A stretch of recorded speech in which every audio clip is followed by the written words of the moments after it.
will go to school tomorrow.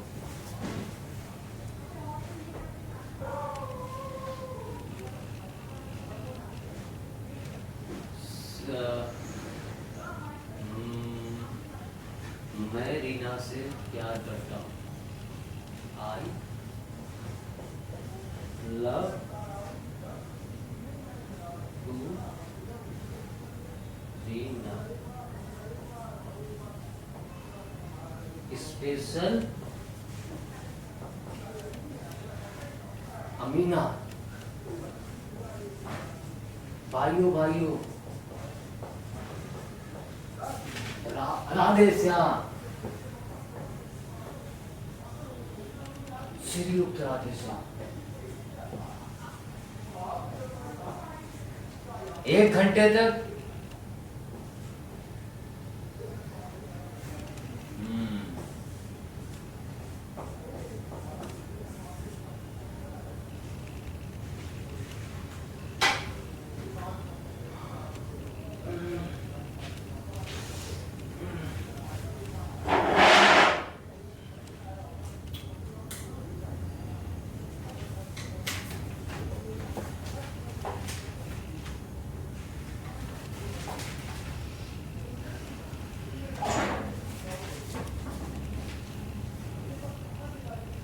मेरे भाई साहब मुझसे 5 साल बड़े थे, लेकिन 3 दर्जे आगे.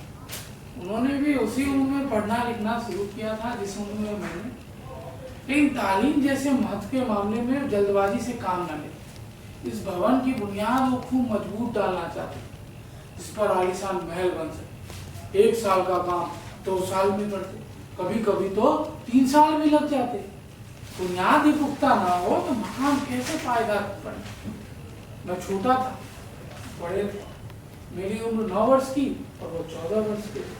उन्हें मेरी तंबीह और निगरानी का पूरा और जन्मसिद्ध अधिकार था, और मेरी शालीनता इसी में थी कि मैं उनके हुक्म को कानून समझूं. वो स्वभाव में बड़े अध्ययनशील, हरदम किताब खोलकर बैठे रहते, और शायद कभी कभी दिमाग को आराम देने के लिए कभी चिड़िया बिल्लियों की तस्वीर बनाया करते. मसलन एक बार मैंने उनकी इबारत देखी. स्पेशल अमीना, भाइयों भाइयों, दरअसल राधे श्याम, संयुक्त राधे श्याम. 1 घंटे तक. उसके बाद एक आदमी का चेहरा बना हुआ. मैंने बहुत चेष्टा की कि इस पहेली का हल निकालूं, पर मैं असफल रहा. तो उनसे पूछने का साहस ना हो. मैं 9वीं जमात में, मैं 5वीं जमात में. उनकी रचनाओं को समझना मेरे लिए छोटी वो बड़ी बात. मेरा भी पढ़ने लिखने में बिल्कुल न लगा. 1 घंटा की किताब खोलकर बैठना मेरे लिए पहाड़ है. और मौका पाते ही मैं हॉस्टल से निकलकर मैदान में चला गया. कभी कंकड़ियां उछालता, कभी कागज की हवाई जहाज बनाकर आसमान में उड़ाता, और कोई मिल गया तो पूछना ही क्या. कभी 4 दीवारी पर चढ़कर कूद रहे, कभी फाटक पर सवार आगे पीछे कर मोटर कार का आनंद उठा रहे.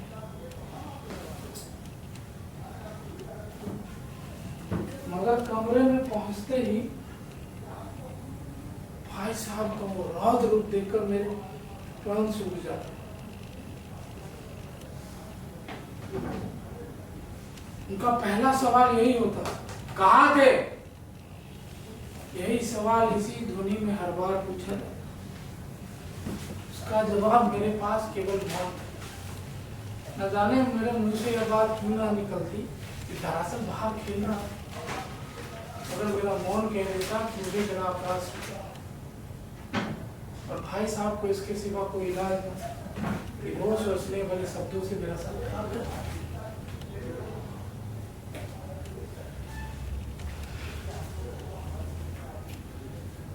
CAT काट. काट माने बिल्ला. RAT rot. राट माने छछुंदर. APPLE एप्पल, एप्पल माने हाँ मोबाइल। इस तरह अंग्रेजी पढ़ो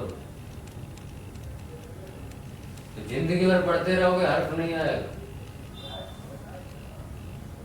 अंग्रेजी पढ़ना कोई हंसी खेल नहीं कि जो चाहे पढ़, नहीं तो हैरा गहरा नथु गहरा सभी अंग्रेजी के विद्वान हो जाते। यहाँ रात दिन आपने भूली पढ़ते हैं, यहाँ भूल जलाना पड़ता है, तब कहीं ये विद्या आती है। और आती क्या है, हाँ कहने को आ जाती है। बड़े बड़े विद्वान भी शुद्ध अंग्रेजी नहीं लिख सकते, बोलना तो दूर रहा। नहीं होगा तुम मुझे देखकर भी सब अपनी दिन रात पढ़ता रहता हूँ, तुम अपनी आंखों से देखते हो। अगर नहीं देखते तुम्हारी आंखों का कसूर है, तुम्हारी बुद्धि का कसूर है। इतने मेले तमाशे होते हैं, तुमने मुझे कभी देखने जाते देखा?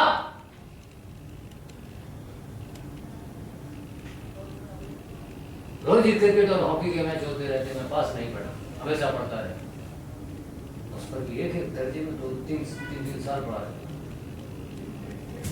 कैसे आशा करते हो तुम ये खेल कूद में वक्त जमा कर पाओगे?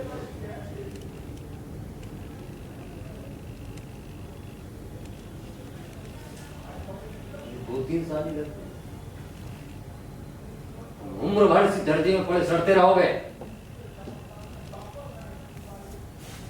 तुम इस तरह उम्र गंवानी बेहतर घर चले जाओ, मजे से गुल्ली डंडा खेलो। और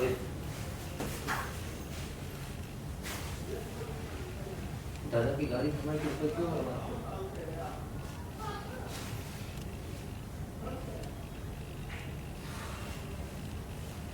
मुझे लतार सुनकर आंसू बहाने लगता। जवाब ही क्या था, अपराध मैंने किया तो लतार कौन से। भाई साहब उपदेश देने की कला में बहुत निपुण, ऐसी ऐसी लगती बातें कहते, ऐसी ऐसी जुक्ति बांध चलाते कि मेरे जिगर के टुकड़े टुकड़े हो जाते। मैं इस तरह की मेहनत करने की शक्ति अपने में नहीं पाता, और उस निराशा में मैं जरा देर के लिए सोचने लगता क्यों ना घर चला था। जो काम मेरे बूते के बाहर है उसमें हाथ डालकर क्यों अपनी जिंदगी खराब करूं। मुझे मेरा मुल्क रहना मंजूर था, मगर इतनी मेहनत, मुझे तो चक्कर आता।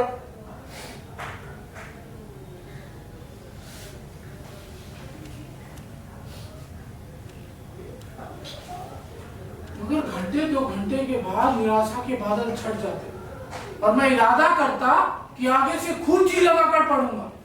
चटपट एक टाइम टेबल बना डालता। टाइम टेबल में खेल की मद बिल्कुल उड़ जाती। प्रातः काल सुबह 6 बजे उठना, हाथ मुंह धो नाश्ता कर 6 से 8 अंग्रेजी, 8 से 9 हिसाब, 9 से 9:30 इतिहास, 9:30 बजे भोजन करके स्कूल से फिर 3:30 बजे लौटकर आधा घंटा आराम। उसके बाद 4 से 5 भूगोल, 5 से 6 व्याकरण, 6 से 6:30 हॉस्टल के सामने आधा घंटा टहलना, फिर 6:30 से 7 अंग्रेजी कॉम्पोजिशन, उसके बाद 7 से 8 अनुवाद, उसके बाद 8 से 9 हिंदी, उसके बाद 10 से 11 विधि विषय, और फिर विश्राम।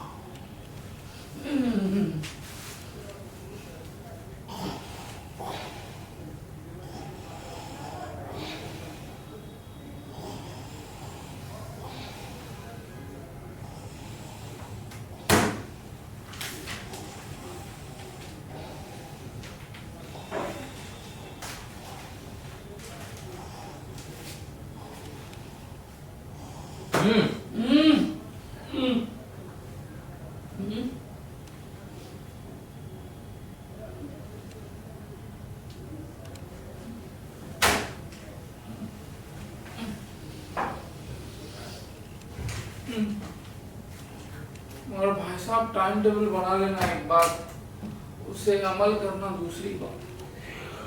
पहले दिन से उसकी अवहेलना शुरू हो जाए। मैदान की वो सुखद हरियाली, हवा के वो हल्के हल्के झोंके, फुटबॉल की वो तेजी और फुर्ती, कबड्डी की वो दाव घाट, वॉलीबॉल की वो उछल कूद मुझे अज्ञात और अनिवार्य रूप से अपनी ओर खींच लेती, और मैं वहां जाते ही सब कुछ भूल जाता। वो जानलेवा टाइम टेबल, वो वाक फोटो कि मुझे किसी की याद ना रहती।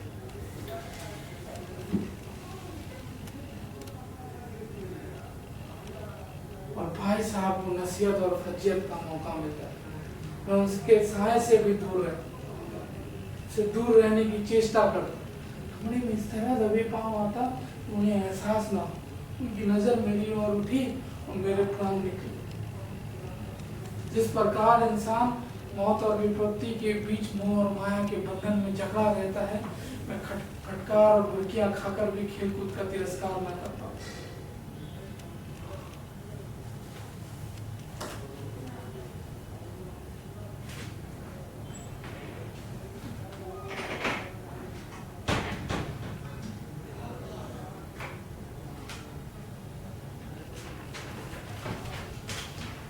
सालाना इम्तिहान हुआ, मैं पास हो गया, भाई साहब फेल हो गए। जी में आया, भाई साहब को आड़े हाथ थे, कहाँ गई आपकी वो घोर तपस्या? मुझे देखिए, मजे से खेलता कूदता रहा हूँ और दर्जे में अव्वल आया। मगर भाई साहब इतने दुखी थे कि उनके घाव पर नमक छिड़कने का यह विचार मुझे लज्जास्पद सा जान पड़ा। हाँ, मुझे अपने ऊपर कुछ अभिमान हुआ, आत्मसम्मान भी बढ़ा। आगे से भाई साहब ने कुछ कहा तो साफ कह दूंगा, आपने अपना खून जलाकर कौन सा तीर मार लिया है? मुझे देखिए, मजे से खेलता कूदता रहा हो, दर्जे में अव्वल भी आ।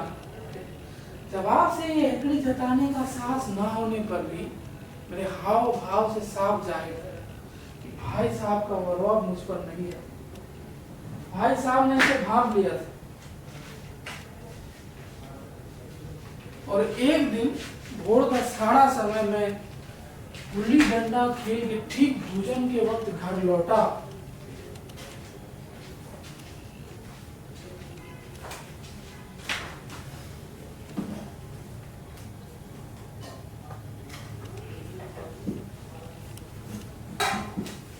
भाई साहब ने मानो एक तलवार खींची और मुझ पर टूट पड़े।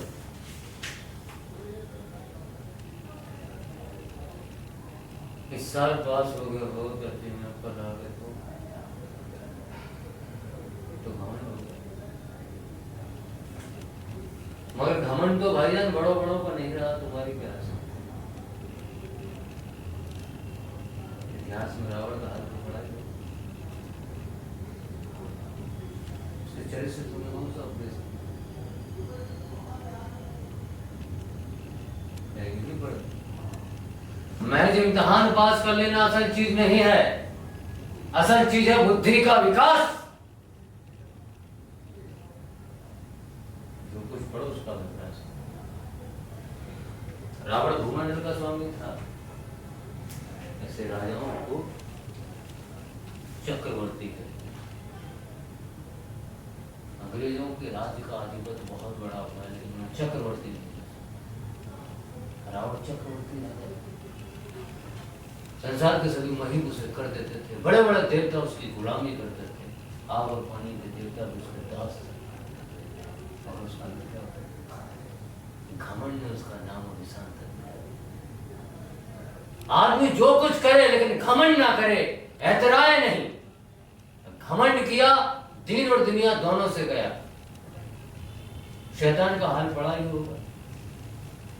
उसको एक घमंड हुआ था कि उसका ईश्वर से बड़ा सच्चा भक्त कोई है नहीं। भीख मांग मांग कर मर गया।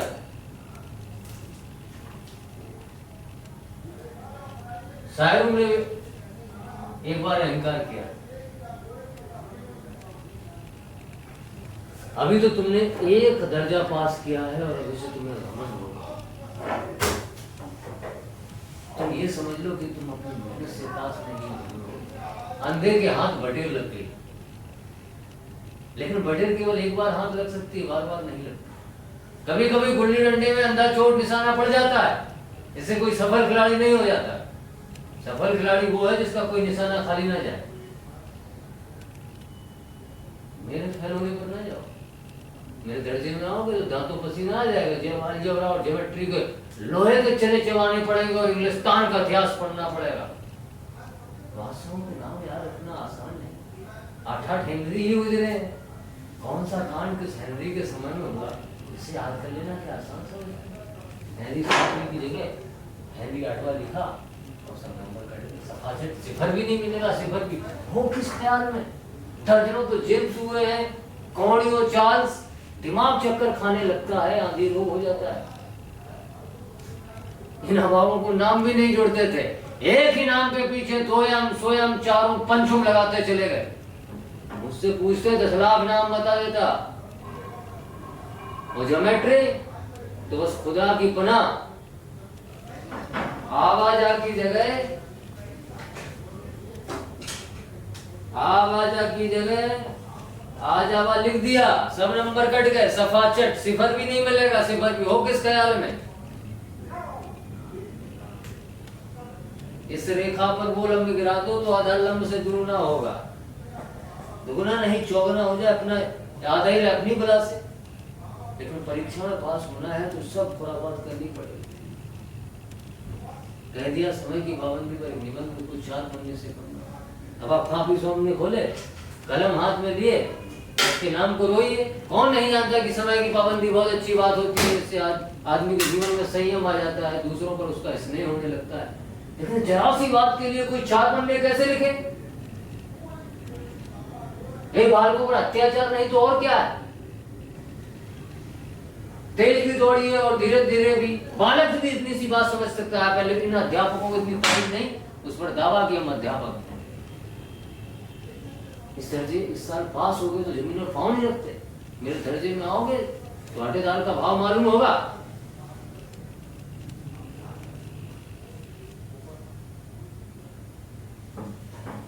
मेरी बात है, बांध दी मेरी, नहीं तो पछताएंगे।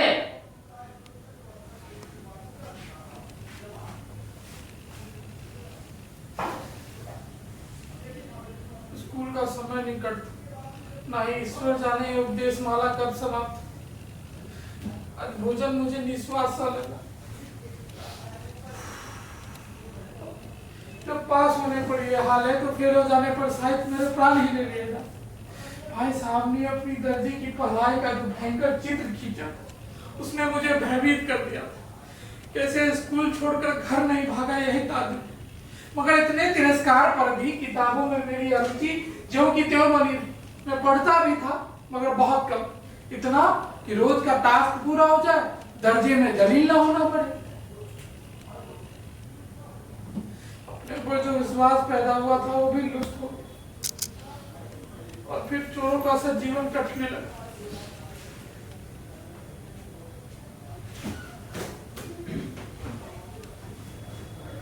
हेलो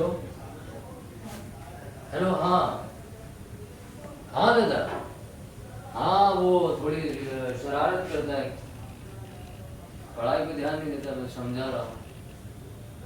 हाँ मैं पढ़ाई अच्छी चल रही है। मैंने सोचा मैं ऑक्सफोर्ड के लिए मैं सोच रहा हूँ कि वहाँ तक हो जाएगा। हाँ नहीं मुझे, मैं तो अभी चाहूँ तो अभी मैं कोई नायब तहसीलदार कुछ भी हो सकता हूँ। 8वां दर्जा तो पास कर ही लिया, नहीं अभी और पढ़ाई करूँगा। हाँ मैं उस पर ध्यान दे रहा हूँ, ध्यान दे रहा हूँ। नहीं मैं ठीक हूँ, आप ठीक हैं और माता जी अच्छी हैं? ठीक।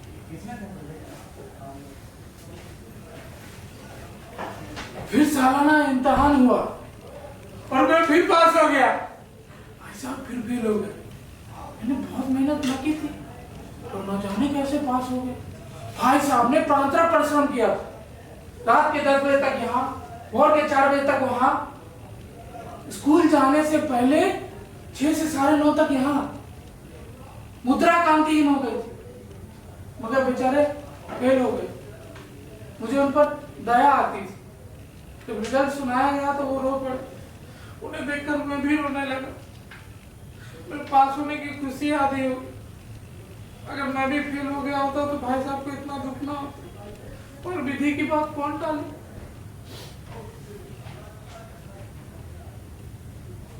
मेरे और उनके बीच केवल 1 वर्ष का फासला रह गया है। मेरे मन में एक कुटिल भावना का उदय हुआ कि भाई साहब 1 साल और फेल हो जाए तो फिर किस आधार पर मेरी फजीयत करेंगे। मगर मैंने इस विचार को दिल से बलपूर्वक निकाला। आखिर वो जो कुछ कहते हैं मेरे भले के लिए तो कहते हैं। ये उनके उद्देश्यों का ही नतीजा है जो मैं धनाधन पास होता जा रहा हूं, वो भी इतने अच्छे नंबरों से। अब की बार भाई साहब कुछ नरम से पड़ गए। कई बार मुझे डांटने का अवसर पाने पर भी उन्होंने धीरज से काम लिया।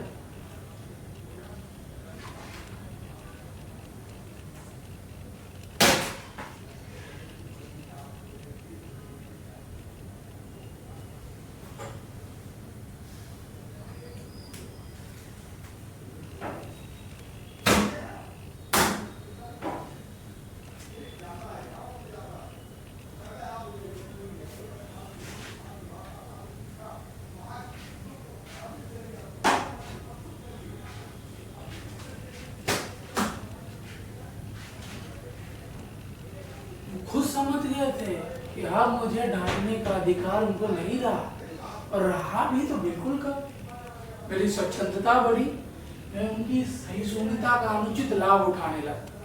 पहले उनके डर से जो थोड़ा बहुत पढ़ लिया करता था वो भी बंद हो। अब मुझे ऐसी धारणा हुई कि मैं तो पास हो ही जाऊंगा, चाहे पढ़ूं या ना पढ़ूं, मेरी तकदीर बलवान है।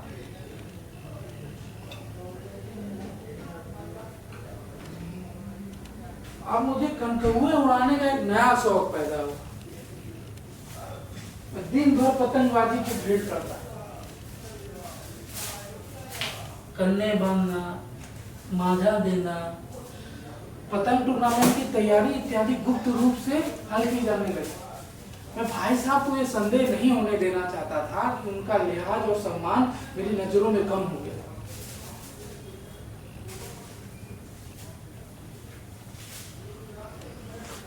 और एक दिन संध्या के समय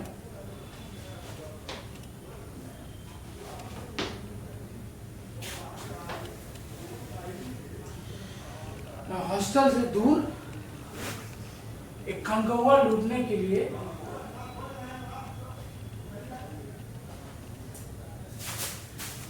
बेतहासा दौड़ा जा रहा था। आंखें आसमान की ओर थी और मन उस आकाशगामी पथिक की ओर जो विरक्त रूप से नए संस्कार ग्रहण करने जा रही है। बालकों की एक पूरी सेना मेरे पीछे लगे और झाड़दार बांस लिए इस पतंग के स्वागत में दौड़ रही थी। सब उस पतंग के साथ आसमान में उड़ रहे थे जहां सब कुछ समतल है, न सड़कें हैं, न ट्राम, न मोटर गाड़ियां। और सासा भाई साहब से मेरी मुठभेड़ हुई जो उस वक्त बाजार से लौट रहे थे।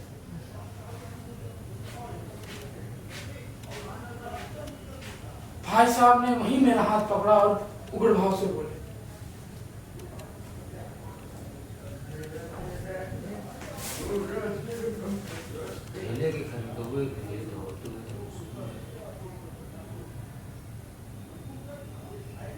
तो कुछ इसका भी लिहाज नहीं कि कोई छोटी जमात में नहीं बल्कि 8वीं जमात में आ। एक समय था कि लोग 8वां दर्जा पास करके तहसीलदार हो जाया करते। आदमी को कुछ तो अपनी पोजीशन का ख्याल करना चाहिए। मैं कितने ही मिडिलजियों को जानता हूं जो आज अव्वल दर्जे के डिप्टी मजिस्ट्रेट और सुपरिटेंडेंट, कितने ही हमारे समाचार पत्रों के लीडर और संपादक हैं, और तुम उसी 8वें दर्जे में धेले के कनकौए के लिए धो रहे हो।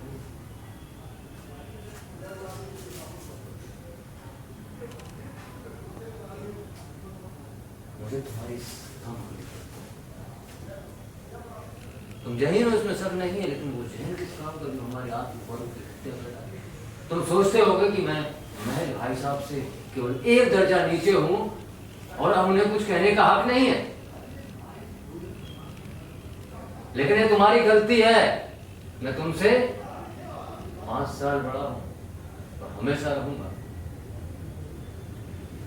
कल चाहे तुम मेरी ही जमात में आ जाओ और परीक्षकों का यही हाल रहा तो हो सकता है 1 साल बाद तुम मुझसे आगे भी निकल जाओ, लेकिन मैं तुमसे 5 साल बड़ा हूं। और हमेशा रहूंगा। मुझे दुनिया और जिंदगी का तजुर्बा तुम उसकी बराबरी नहीं कर सकते, चाहे तुम एमए डीलेट या डीफिली क्यों ना हो जाए। हमारी अम्मा ने कोई दर्जा पास नहीं किया है और पिताजी भी कोई 8वां दर्जे से आगे नहीं गए, लेकिन उन्हें हमें सब कुछ कहने का, इसलिए नहीं कि वो हमारे जन्मदाता हैं, बल्कि इसलिए कि दुनिया और जिंदगी का हमको जो तजुर्बा है उसकी बराबरी नहीं कर सकते। अमेरिका में किस तरह की राज व्यवस्था है, 8 में हेनरी ने कितने विवाह किए, आकाश में कितने नक्षत्र हैं, ये बातें चाहे उन्हें ना मालूम हो, लेकिन हजारों ऐसी बातें हैं जिनका उनको हम और तुमसे ज्यादा ज्ञान है। ध्यान ना करें, आज मैं बीमार हो जाऊं तो तुम्हें दादा को तार देने के सिवा कुछ नहीं सूझेगा, लेकिन तुम्हारी जगह दादा हो तो ना बदहवास हो ना घबराए, पहले खुद मदद पहचानेंगे, उसमें सफल नहीं हुए तो किसी डॉक्टर को बुलाएंगे। अरे हम तुम तो इतना भी नहीं जानते कि महीने भर का खर्च महीने भर कैसे चले। जो को दादा भेजते हो 20-22 से खर्च कर डालते हैं और दाने दाने को मुहताज हो जाते हैं, लेकिन हम और तुम जितना खर्च कर रहे हैं उसमें दादा ने अपनी उम्र का बहुत बड़ा भाग इज्जत और नेकनामी के साथ निभाया है और पूरे कुटुंब का पालन किया है, जिसमें कुल मिलाकर 9 आदमी थे। अरे हमारे हेडमास्टर साहब को देखो, हेडमास्टर है कि नहीं, एमए है ऑक्सफोर्ड के, लेकिन उनके घर का इंतजाम कौन करता है, उनके बूढ़े। यहाँ हेडमास्टर साहब की डिग्री बेकार, पहले खुद मर्ज पहचानते थे, खर्च पूरा नहीं पड़ता, कर्जदार रहते थे। जैसे इंतजाम उनकी माताजी ने अपने हाथ में ले लिया तो समझे जैसे घर में लक्ष्मी आ गई। तो तुम सोचते हो कि मैं भाई साहब से मैं इस दर्जा नीचे हूँ, अब मुझे कुछ करने का हक नहीं, ये तुम्हारी गलत फहमी। अगर तुम इस तरह नहीं मानोगे तुम, मैं इसका प्रयोग कर सकता हूं। मैं जानता हूं तुम्हें मेरी बातें जहर लग रही है।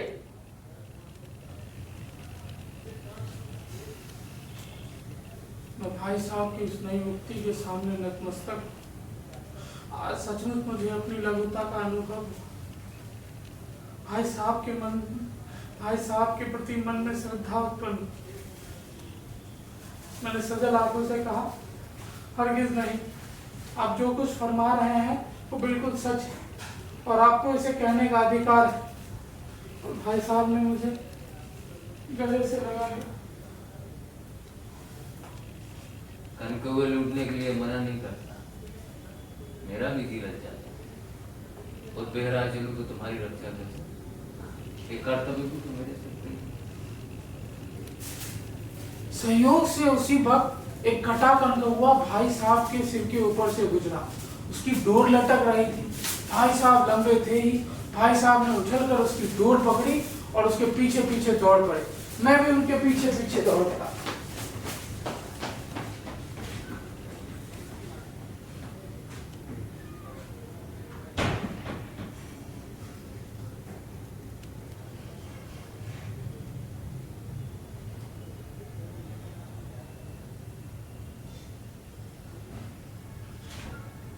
डन दोस्तों।